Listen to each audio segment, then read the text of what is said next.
Magandang hapon po mga Lods at ito na naman po si Idol J Nino. So guys, magbibigay lang po ako ng tips of paano gumawa ng content.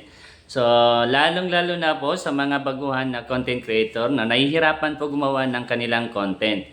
Especially po sa mga kababaihan ngayon, halos lahat ng mga content creator ngayon, karamihan is babae. So ganito lang po guys, no? Halimbawa kung nagluluto po kayo guys, kunan nyo po ng video yung nagluluto kayo. So, dapat walang music, walang background na music, kahit free pa yung music na yan. And then, doon sa, sa ginagawa ninyong pagluluto, guys, ipakita niyo yung yung mga gamit at saka yung mga ingredients niya, guys, yung process ng pagluluto nyo, guys.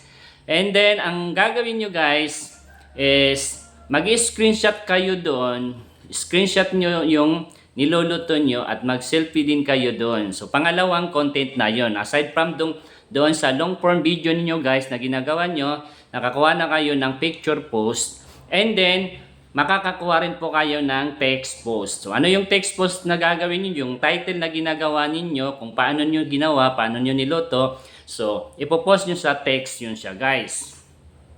And then, panglima guys, na content na makukuha nyo doon is mag-selfie naman kayo ulit doon sa ginagawa nyo. Halimbawa, nagluluto kayo.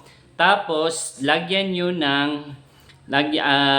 ng text na kung ano yung ginagawa nyo. Sabi mo, kunwari, magluluto ako ng pangmerinda ngayong hapon.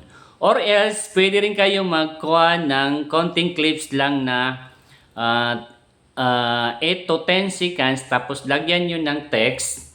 And then, i-post nyo doon sa story ninyo. So, pang-apat na yun na content na nakukuha nyo, guys.